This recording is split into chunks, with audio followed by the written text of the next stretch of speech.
네, 오늘 우리가 함께 은혜 받을 하나님 말씀은 디모데후서 4장 6절에서 8절 말씀까지입니다.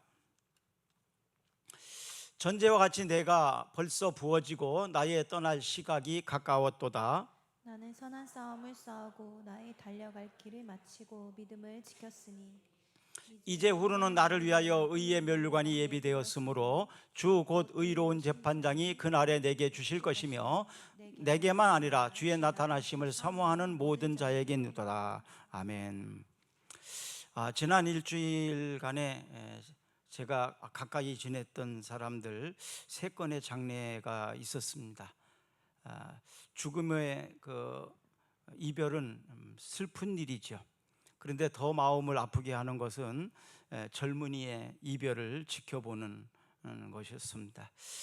육신적으로 나이가 들고 또 병들어서 사망하는 경우도 있지만 마음의 질병 때문에 또 영적인 문제 때문에 사건과 사고 이런 것들로 인하여 죽음의 이별을 만나기도 합니다.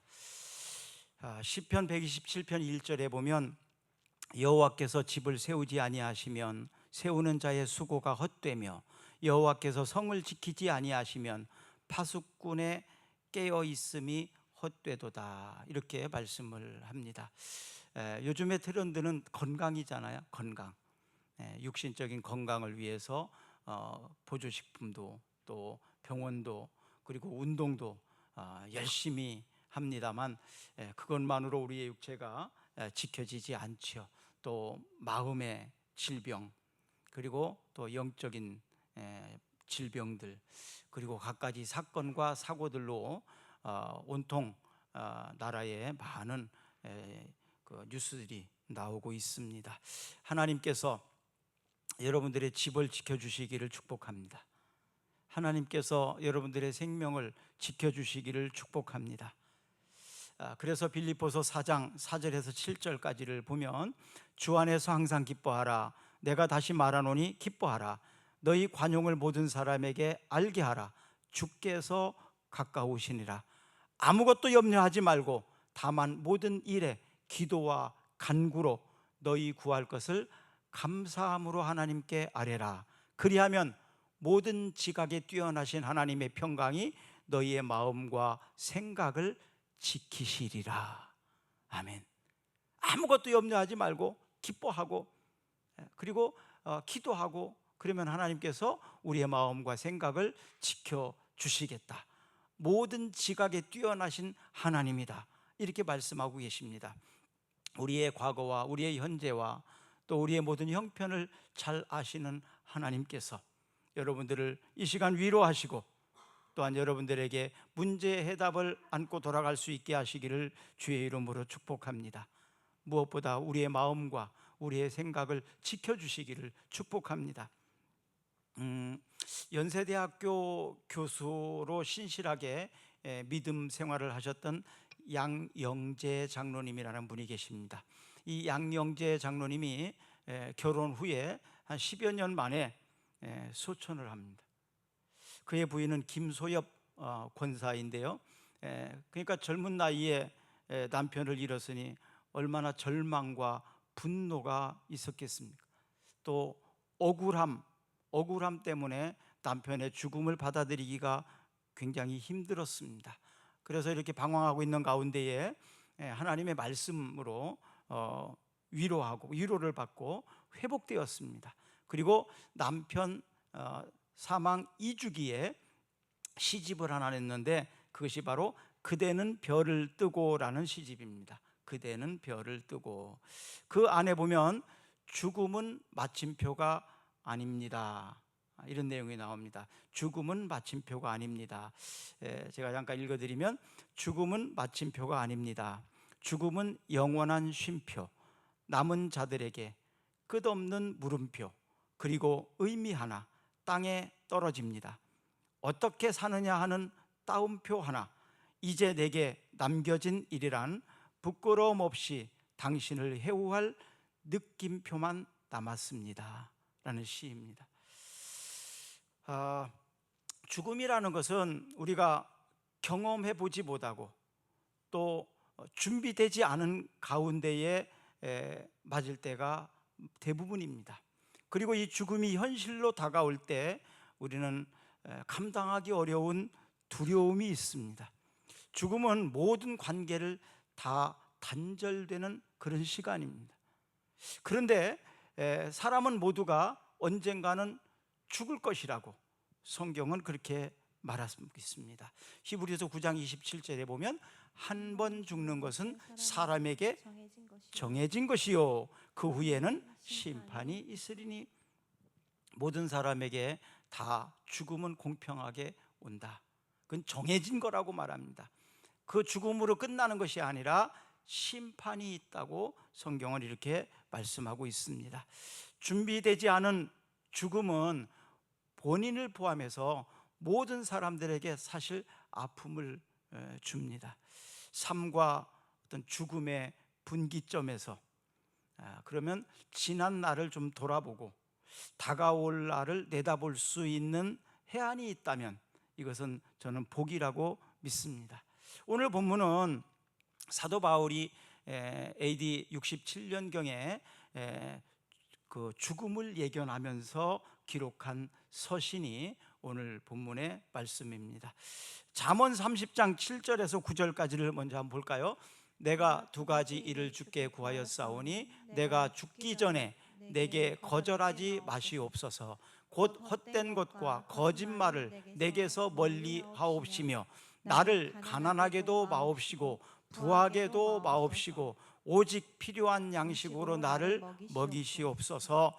혹 내가 배불러서 하나님을 모른다 여호와가 누구냐 할까 하오며 혹 내가 가난하여 도둑질하고 내 하나님의 이름을 욕되게 할까 두려워함이니이다. 가난하게도 마시고 부하게도 마시고 또 너무 좌절하게도 마시고 너무 교만하게도 마시고, 왜냐하면 하나님 앞에서 내가 범죄자가 될까, 또 우리가 하나님 앞에 다 돌아갔을 때 그때를 생각하며 책임 있는 삶을 이야기를 하고 있지요. 바울은 오늘 본문에서도 그렇지만 그의 삶에서 보면 죽음을 종결이 아니라 이사라고 생각을 하고 있습니다. 이사하는 거다. 죽음으로 모든 것이 끝나는 것이 아니라 죽음은 이사하는 거다. 단독주택에서 아파트로 이사 가든 또 이쪽에 있는 아파트에서 저쪽 아파트로 이사 가든 이게 이사 가는 것과 같다라고 그는 말합니다. 고린도후서 5장 1절 한번 읽어볼까요? 만일 땅에 있는 우리의 장막집이 무너지면 하나님께서 지으신 집 곧 손으로 지은 것이 아니요 하늘에 있는 영원한 집이 우리에게 있는 줄 아느니라.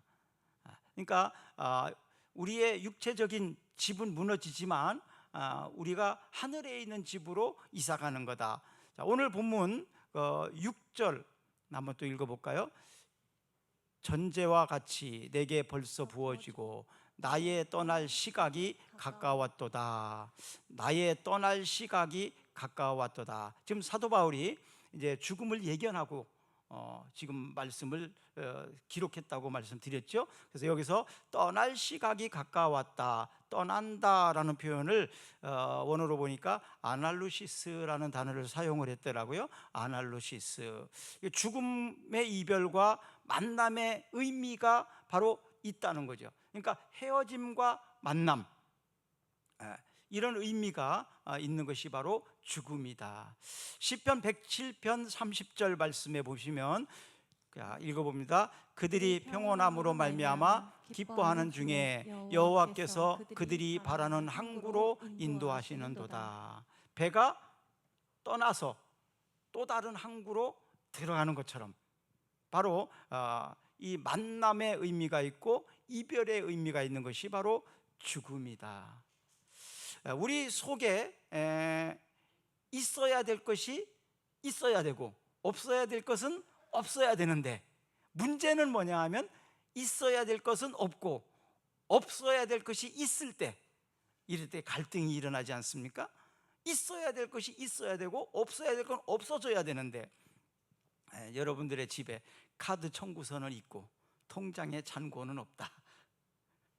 또 뱃살은 있고 근육은 없으면 슬픔이죠. 죄는 있고 의가 없어진다면 이것도 슬픔이겠죠. 그렇죠? 슬픔이겠죠. 여러분들에게 있어야 될 것은 있기를 바랍니다. 없어야 될 것은 없어지기를 축복합니다.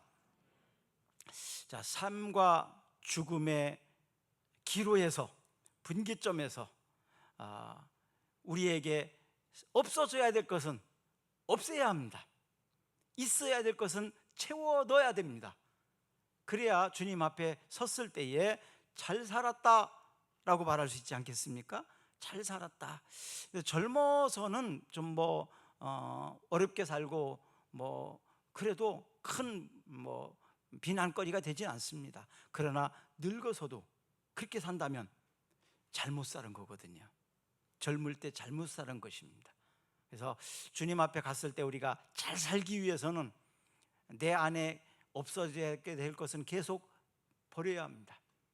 고집도 좀 버리고 성질도 좀 버리고, 그리고 있어야 될 것으로 채워 넣어야 됩니다. 그리고 주님 앞에 갔을 때 잘했다고 인정받고 칭찬받을 줄로 믿습니다. 자, 이제 나이 드신 분들 중에서 아직까지도 젊을 때의 그 성질이 남아있는 사람들은 이 시간 버리겠다고 한번 결단하시기를 바랍니다. 한번 해볼까요? 못된 성질은 물러갈지어다. 나이 들어가지고도 계속 성질내고 자꾸 그러지 마세요. 좀 넉넉한 마음으로, 여유로운 마음으로 그랬으면 참 좋겠어요. 갈라디아서 2장 20절, 요즘에 갈라디아서를 읽지 않습니까? 갈라디아서 읽어봅니다. 내가 그리스도와 함께 십자가에 못 박혔나니 그런즉 이제는 내가 사는 것이 아니요 오직 내 안에 그리스도께서 사시는 것이라. 이제 내가 육체 가운데 사는 것은 나를 사랑하사 나를 위하여 자기 자신을 버리신 하나님의 아들을 믿는 믿음 안에서 사는 것이라.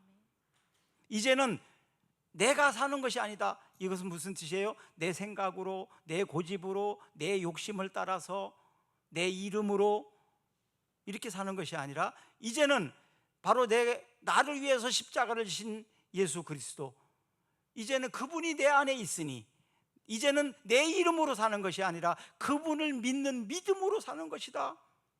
바울은 철저하게 이제는 주님을 내 마음에 모셨으니 이제는 주님이 기뻐하시는 대로, 주님이 말씀하시는 대로, 주님이 원하는 대로 내 삶을 살아가겠다, 그런 의미입니다. 그런 뜻입니다. 하나님의 말씀이 저는 양식이라면 회개는 배설물이다. 묵상할 때 그거를 그렇게 좀 썼었는데, 사람이 먹는 대로 배설하게 돼 있잖아요. 그렇죠? 먹는 대로. 그래서 하나님의 말씀을 먹게 되면 회개라는 배설물이 나와요. 먹는 것대로 배설하는 거거든요. 그렇죠? 먹는 것대로. 심는 대로 거두는 것이 자연의 이치입니다. 심은 만큼 거두는 것이 자연의 이치입니다. 후회는 죄책감에서 오는 거거든요. 근데 후회한다고 달라지는 것이 없더라고요. 그냥 후회는 결국 의욕을 상실하게 만들고 또 사람을 슬퍼하게 됩니다. 그런데 회개하면 하나님의 은혜와 긍휼로 인해서 행복해지게 됩니다.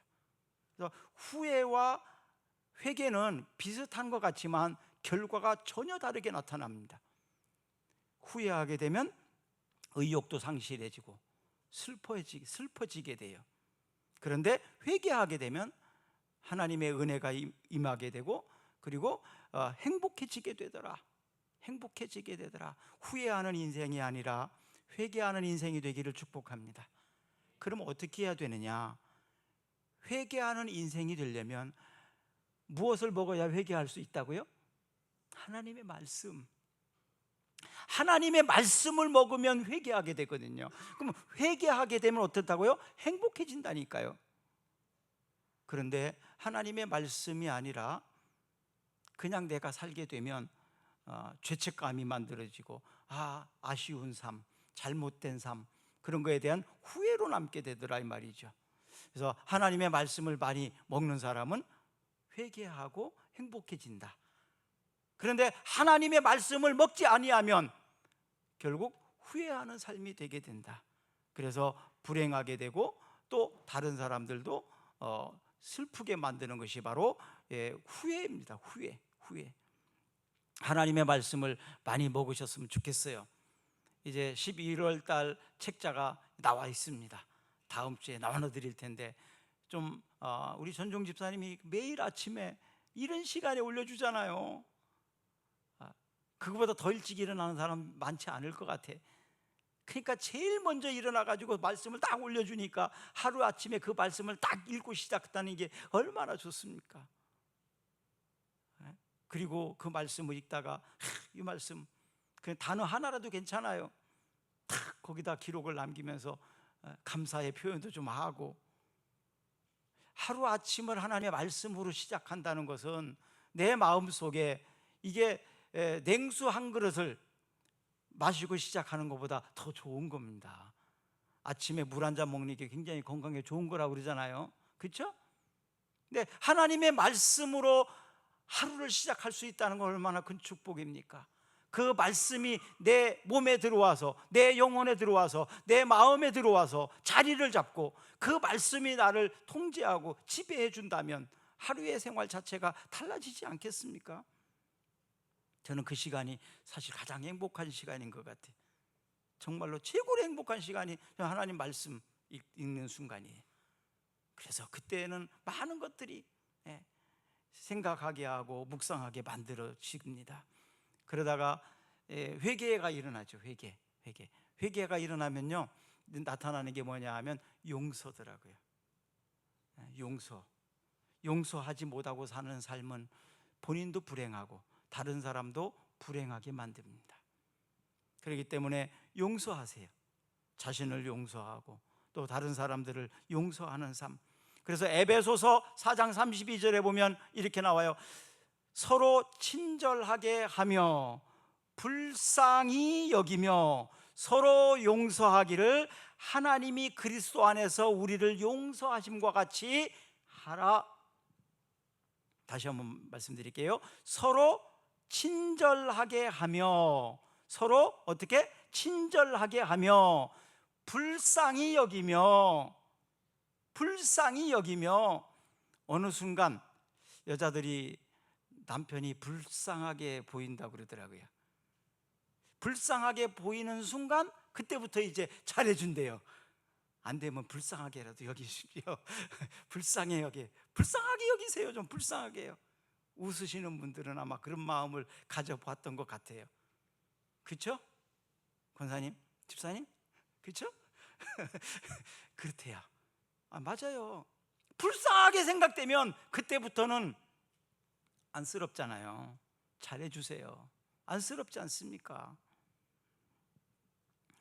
그리고 서로 용서하며, 서로 용서해야 된다. 서로 용서하는데 어떻게 용서해야 되느냐? 하나님이 그리스도 안에서 우리를 용서하심과 같이, 하나님이 우리를 용서하심과 같이 우리가 다른 사람을 용서하며 살아라. 내가 용서받은 사람이잖아요.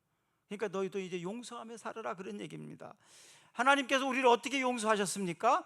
우리가 아직 죄인 되었을 때에 그리스도께서 우리를 위하여 죽으심으로 하나님이 우리를 향한 사랑을 확증해 보이셨다. 우리가 아직 죄인 되었을 때에 하나님 우리를 사랑하셨어요.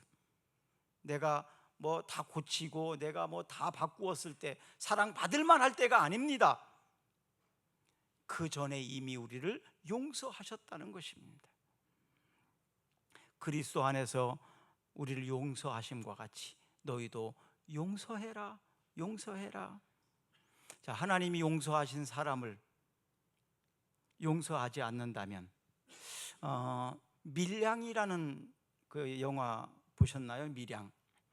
거기에 보면 주인공이 교회를 다니는 사람이었어요. 그래서 자기가 용서해주고 싶은 마음이 없잖아 있었어요. 그런데 그가 감옥에 가서 다 용서받은 것으로 이렇게 살고 있으니까 화를 내는 장면 나오잖아요. 내가 아직 용서 안 했는데 저 사람은 용서받은 것처럼 자유롭게 사는 것이 화가 나는 거예요. 여러분, 하나님이 용서하셨다면 우리도 용서해야 되지 않겠습니까? 하나님은 용서하셨는데 내가 용서 못하겠다고, 그래서 1만 달란트 빚진 자 비유를 성경은 말하고 있습니다. 1만 달란트의 빚을 빚진 자가 탕감을 받았는데 아주 작은 것 하나도 용서하지 못하고 살아가는 그 삶이 우리의 삶은 아닌지, 하나님은 우리를 용서하셨는데 다른 사람을 용서하지 못하고 살아가는 우리의 모습을 봅니다. 하나님은 다 아십니다. 그리고 갚아주실 것입니다. 이제는 용서하는 삶으로 살았으면 좋겠습니다. 디모데전서 4장 4절에서 5절까지 읽어봅니다. 하나님께서 지으신 모든 것이 선함에 감사함으로 받으면 버릴 것이 없나니 하나님의 말씀과 기도로 거룩하여 짐이라. 감사함으로 받으면 버릴 것이 없다. 다 그냥 감사함으로 받으면 다 버릴 것이 없더라. 다 필요해서 유익해서 한 것들이더라. 그래서 감사함으로 용납하고 받으셔서 여러분들이 삶이 좀 다시 평안을 차지하고 기쁨이 찾아왔으면 좋겠습니다.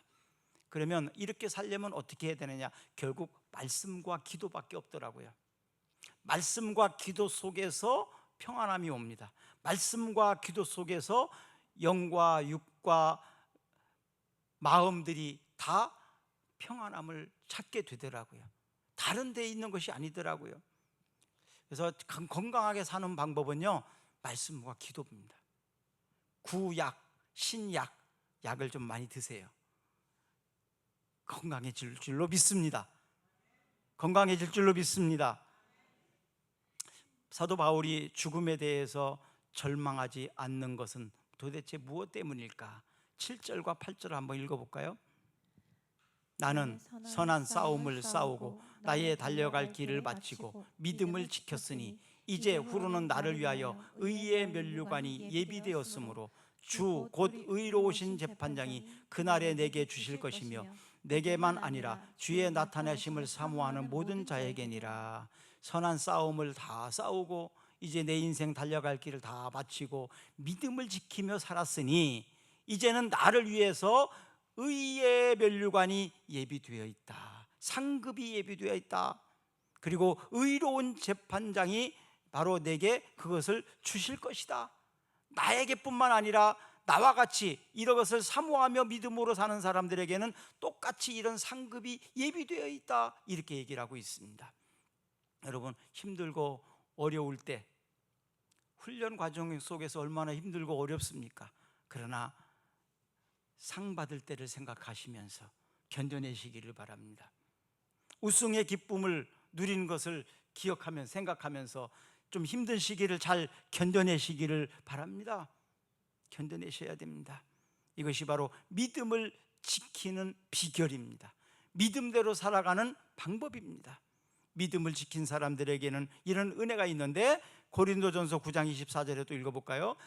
운동장에서 다름질하는 자들이 다 달릴지라도 오직 상을 받는 사람은 한 사람인 줄을 너희가 알지 못하느냐? 너희도 상을 받도록 이와 같이 다름질하라. 너희도 상을 받을 수 있도록 다름질하라. 열심히 달려가는 사람들에게는 상이 있다라고 말하고 있습니다. 갈라디아서 6장 17절입니다. 이후로는 누구든지 나를 괴롭게 하지 말라. 내가 내 몸에 예수의 흔적을 지니고 있노라. 사도 바울에게는 바로 이런 자부심이 있었습니다. 내가 사람들에게 인정을 받든지 못 받든지 그게 중요하지 않다. 내가 얼마나 업적을 많이 남겼느냐, 눈에 보이는 뭐 어떤 것을 해놨느냐, 이것이 아니다. 내게는 바로 그리스도의 흔적이 있다. 그러니까 주님이 아신다, 그런 뜻입니다.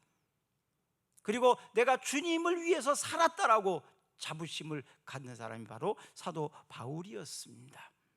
사랑하는 여러분, 주님이 아십니다. 여러분들의 수고를 알고 계십니다. 여러분들의 눈물을 주님이 알고 계십니다. 견뎌내십시오. 마음을 굳건하게 하시기를 바랍니다. 이 세상에 어떤 사람들이도 나를 알지 못해도, 알아주지 않아도 주님은 아십니다. 그것으로 위로가 충분하지 않겠습니까? 주님이 알아주시면 됐잖아요. 그리고 주님이 상 주실 건데요, 뭐 주님이 다 보상해 주실 것입니다. 그거 하나 붙들고 가면 결국 주님 앞에 우리는 잘했다고 인정받는 우리의 멋진 인생을 살아갈 수 있다는 것입니다. 어떤 환경에서도 견디게 하는 힘은 바로 이것이에요. 바로 소망이죠. 소망. 우리 몸에 피가 흘러가고 또 호흡이 되어질 때에 우리 몸이 건강해지잖아요. 그런 것처럼 소망은 우리의 호흡과 같아요. 숨을 쉬는 것도 같아요. 숨을 딱 멈추는 순간 사람은 죽음이라고 말합니다. 근데 바로 소망은 호흡이에요.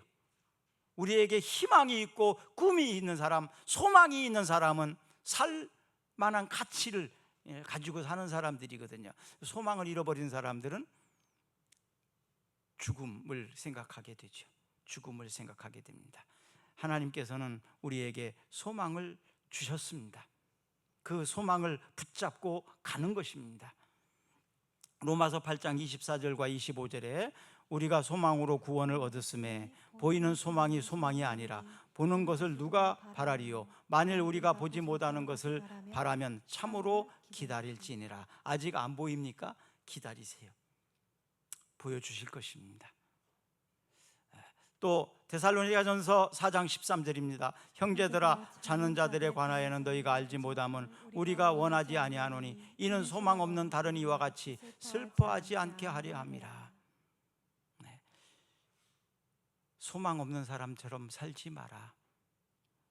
우리에게는 꿈이 있습니다. 우리에게는 소망이 있습니다.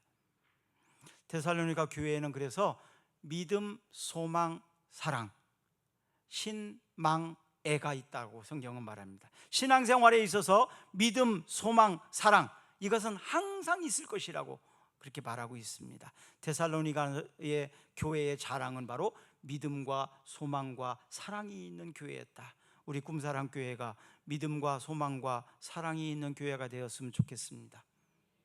여러분들의 신앙생활 속에 믿음과 소망과 사랑이 있기를 주의 이름으로 축복합니다. 그래서 데살로니가전서 1장 3절에 보니까 너희의 믿음의 역사와 사랑의 수고와 우리 주 예수 그리스도에 대한 소망의 인내를 우리 하나님 아버지 앞에서 끊임없이 기억함이라. 믿음의 역사, 사랑의 수고, 소망의 인내로 말미암아 이 데살로니가 교회는 칭찬을 받았습니다. 자, 우리는 죽음을 향해서 누구든지 달려갑니다. 우리 앞에 얼마나 삶이 남아있는지 아무도 알지 못합니다. 우리가 우리 앞에도 사건과 사고, 육체적인 연약함, 마음, 또 영혼, 어떤 방법으로든 우리에게 죽음이 찾아오게 될 것입니다. 그때 부끄러움 없이 주님 앞에 갈 수 있는 저와 여러분들이 되었으면 좋겠습니다. 그래서 어떻게 살아야 되느냐? 잘 살아야 합니다. 그래서 잘 살아야 됩니다. 그래서 바르게 살아야 됩니다. 잘 살지 못하면, 바르게 살지 않으면 부끄러움을 남기고 가게 될 것입니다. 살아있는 사람들에게 내가 먼저 갈 테니까 따라오라고, 나중에 만나자고 굿나잇 하고 인사할 수 있다면 이거보다 아름다운 죽음이 어디 있겠습니까? 오늘 본문 6절에서 8절 다시 한번 읽겠습니다. 한번 읽겠습니다. 천천히. 전제와 같이 내가 벌써 부어지고 나의 떠날 시각이 가까웠도다. 나는 선한 싸움을 싸우고 나의 달려갈 길을 바치고 믿음을 지켰으니 이제 후로는 나를 위하여 의의 면류관이 예비되었으므로 주 곧 의로우신 재판장이 그날에 내게 주실 것이며 내게만 아니라 주의 나타내심을 사모하는 모든 자에게노라. 기도하겠습니다. 모든 사람들은 다 죽음이 있습니다. 한 번 죽는 것은 사람에게 정하신 것입니다. 그 후에는 심판이 있습니다. 후회 없는 인생을 살아냈으면 좋겠습니다. 그래서 잘 살아야 됩니다. 바르게 살아야 됩니다. 잘 살아야 잘 죽을 수 있습니다. 옳은 일, 중요한 일을 먼저 선택하고 집중해야 후회 없는 인생을 살 수가 있습니다. 부끄러움 없이 주님 앞에 갈 수가 있습니다. 지금 내가 살아가고 있는 현재의 모습이 과연 주님 앞에 설날을 준비하고 있는지, 부끄러움 없는 삶을 살고 있는지를 다시 한번 되돌아봅니다. 우리 안에 예수 그리스도를 모시고 사는 사람들입니다. 이제는 주님의 이름으로 사는 사람들입니다. 내 이름으로 사는 사람이 아닙니다. 내 고집과 내 성질대로, 내 생각대로 이제는 사는 것을 포기하고, 이제는 그리스도인으로 주님을 믿는 사람으로 살겠다고 결단하고 시작한 것이 바로 신앙생활입니다. 이것이 바로 새로운 삶입니다. 이것이 예수 믿는 사람들의 새 인생입니다. 주님을 내 마음에 모셨지만 아직도 내 고집대로, 내 생각대로 주님과는 상관없는, 믿음과는 상관없는 삶을 살아가고 있는 모습이 바로 우리의 모습은 아닌지요. 그런즉 이제는 새로운 피조물이라, 이전 것은 지나갔으니 보라 새 것이 되었도다. 이젠 주님을 모시고 사는 새로운 삶을 살고 싶습니다. 주님, 사도 바울처럼 우리도 말씀 붙잡고 기도하며 살기를 원합니다. 주여 내 손을 잡아주시고 주님 생명을 다시 한번 주시옵소서. 주님 우리에게 맡겨주신 사명 감당하며 살다가 잘했다고 칭찬받을 수 있는, 그리고 받은 예비된 상급을 바라보며 살아갈 수 있는 우리의 신앙생활, 우리의 믿음 생활이 되게 해 주시옵소서. 예수 그리스도의 이름으로 기도드리옵나이다. 아멘. 우리 다 같이 일어나셔서 찬양.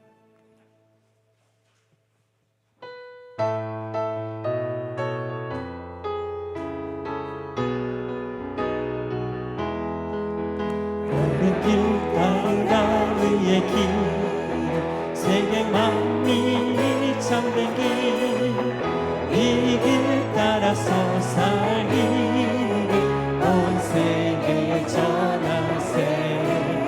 난 백성이 나갈 길, 남지하고 돈 든다.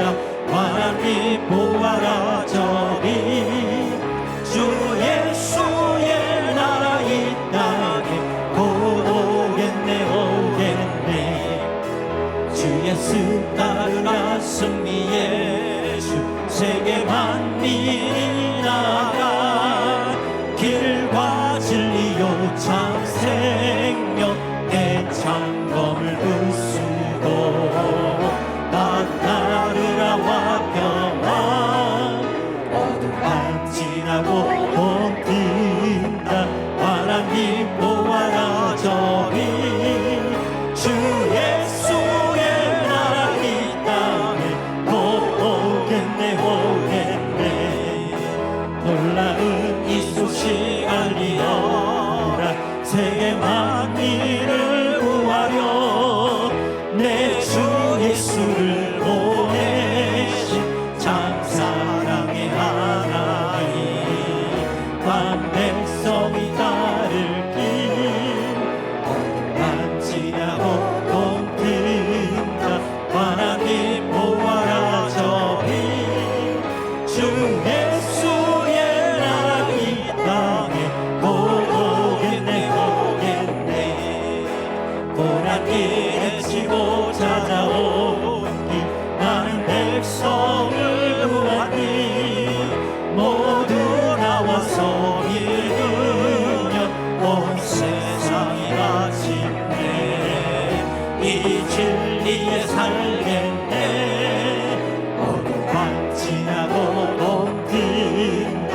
환한 빛 보아라 저